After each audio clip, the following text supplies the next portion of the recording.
नमस्कार। मैं जितिन चड्ढा। आज फिर अपने गीता पढ़ने की सीरीज़ को आगे बढ़ाएंगे और आज 7वां अध्याय पढ़ेंगे। शुरुआत करते हैं श्रीमद् भगवत गीता के बारे में 2 शब्दों से। श्रीमद् भगवत गीता के विषय में कहा गया है कि प्रारब्ध के अनुसार कितने भी दुखदायक कर्म भोगने पड़े, गीता शास्त्र के निरंतर अभ्यास करने से मनुष्य ऐसे घोर कर्मों से भी मुक्त हो जाता है। पापी से पापी व्यक्ति भी यदि गीता का अभ्यास करने लगता है तो वह महात्मा बन जाता है।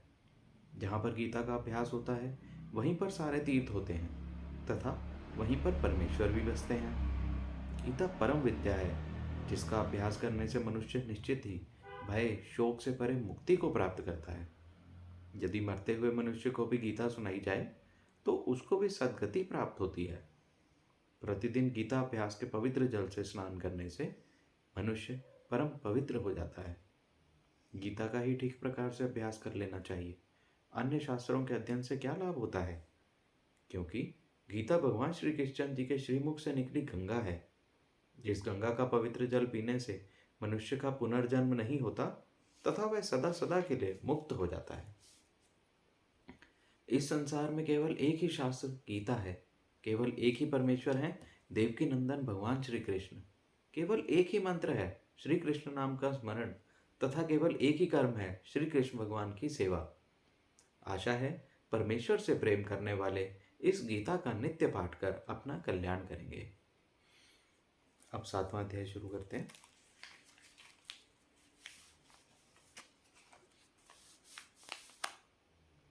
श्री कृष्ण शरणम। अब 7वां अध्याय प्रारंभ होता है। छठे अध्याय के अंत में भगवान श्री कृष्ण जी ने कहा कि योगियों में मेरा प्रेमी भक्त बहुत श्रेष्ठ है, परंतु परमेश्वर का प्रेमी भक्त बनने के लिए ज्ञान भी परम आवश्यक है। इस बात को समझाते हुए श्री भगवान जी बोले, मुझ में मन लगाकर मेरा आश्रय लेकर कर्मयोग का आचरण करते हुए भी तुम मुझे कैसे संपूर्ण रूप से जान सकते हो, वह ज्ञान विज्ञान तुम मुझसे सुनो। जो ज्ञान हंस अवतार ने सतयुग में सनकादिकों को सुनाया, वही मैं तुमको संपूर्ण रूप से सुनाता हूँ, जिसे जानकर और कुछ जानना शेष ही नहीं रहता। यह ज्ञान विज्ञान सभी को प्राप्त नहीं होता। हजारों में कोई एक बिरला ही संसार असार है ऐसा अनुभव कर भक्ति करने का प्रयत्न करता है। वैदिक त्रिगुणात्मक भक्ति करने पर मेरा यह ज्ञान विज्ञान प्राप्त नहीं होता। कोई एक बिरला परमेश्वर के ऐसे निर्गुण ज्ञान को जान सकता है।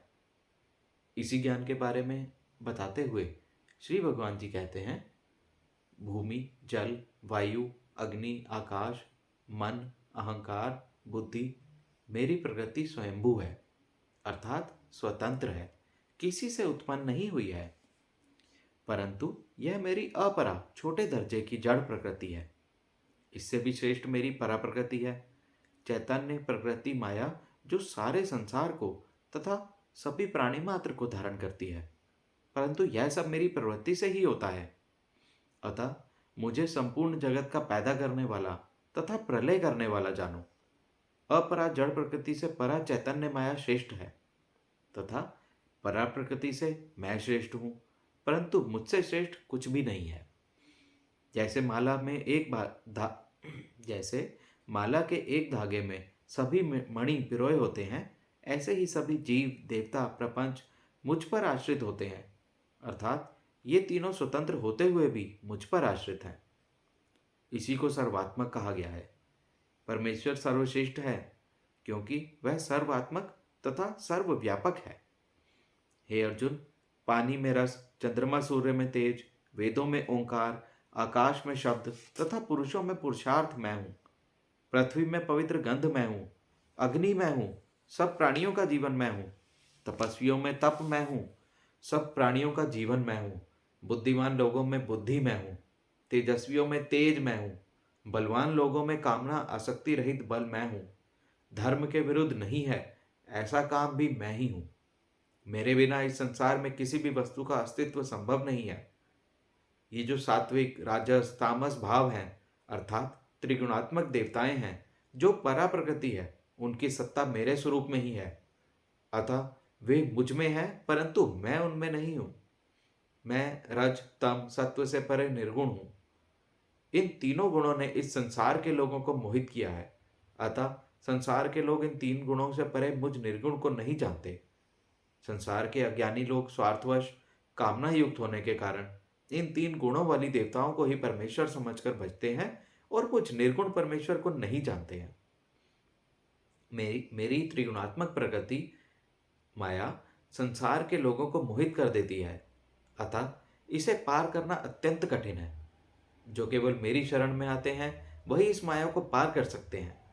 माया के कारण जिनका ज्ञान समाप्त हो गया है, ऐसे असुर भाव को प्राप्त हुए लोग, दुष्कर्म करने वाले, मूर्ख, नीच प्रकृति के लोग मेरी शरण में नहीं आते हैं। हे भरत कुल में श्रेष्ठ अर्जुन, दुखी, ज्ञानाभिलाषी, अर्थार्थी तथा ज्ञानी, ये चार प्रकार के पुण्यशील लोग ही मेरी भक्ति करते हैं।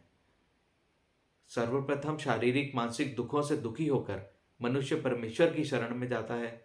परमेश्वर उसके दुखों को दूर कर देते हैं। फिर वह परमेश्वर का भक्त बन जाता है। ये हो गया दुखी। दूसरा, जिज्ञासु भक्त, अपने मन में संशय, मैं कौन हूं, यह जगत क्या है, मैं जगत में क्यों आया हूं, मुझे क्या करना है, मुझे कहाँ जाना है, आदि आदि प्रश्नों का उत्तर परमेश्वर ज्ञान से प्राप्त कर परमेश्वर की भक्ति करते हैं। ये हो गए ज्ञानाभिलाषी। तीसरे, अर्थार्थी, निष्काम कर्मयोगी, ज्ञान प्राप्त कर परमेश्वर को जानकर कर्तव्य भावना से सब कर्म कर संसार को त्याग कर परमेश्वर की शरण में जाने का निरंतर चिंतन करता है। चौथा, ज्ञानी, ज्ञानी भक्त सन्यासी ज्ञान को प्राप्त कर संसार को त्याग कर परमेश्वर की शरण में जाकर परमेश्वर की आज्ञा के अनुसार आचरण करता है। इन चारों में ज्ञानी भक्त सन्यासी परमेश्वर का सदा चिंतन करने वाला सर्वश्रेष्ठ है, क्योंकि ज्ञानी भक्त मुझको बहुत प्रेम करता है और मैं उसे बहुत प्रेम करता हूँ। ये चारों प्रकार के भक्त श्रेष्ठ हैं, परंतु ज्ञानी तो मेरी आत्मा है। ऐसे ज्ञानी भक्त की परमेश्वर में असीम श्रद्धा होती है। वह परमेश्वर को ही अपनी परम गति मानकर परमेश्वर का भजन करता है। ज्ञानी भक्त अनेक जन्मों में मेरी भक्ति कर मुझे प्राप्त करता है। ज्ञान प्राप्त कर जो मेरा प्रेमी भक्त बनता है, उसे परमेश्वर के सिवा संसार में कुछ दिखाई ही नहीं देता और वह परमेश्वर के वियोग में जल बिन मछली की तरह अपने प्राण त्याग देता है। ऐसा प्रेमी महात्मा बहुत दुर्लभ है, परंतु सभी लोग ऐसी निष्काम परमेश्वर भक्ति को प्राप्त नहीं कर सकते। सांसारिक कामनाओं के कारण परमेश्वर के दिए ज्ञान को भुलाकर सांसारिक मनुष्य अपनी रज तम सत्व प्रगति के अधीन होकर संसार के क्षणिक सुखों के लिए राग द्वेष में द्वंद्व में फंस जाते हैं।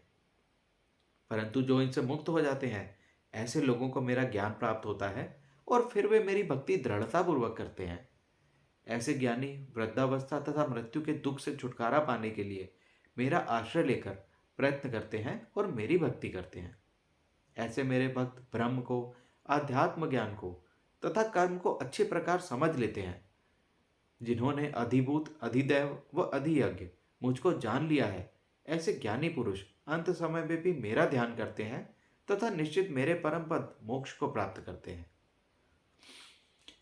श्रीमद् भगवद गीता का इस प्रकार ज्ञान विज्ञान योग वाला 7वां अध्याय संपूर्ण हुआ। हे श्री कृष्ण, यह भी आपके अर्पण।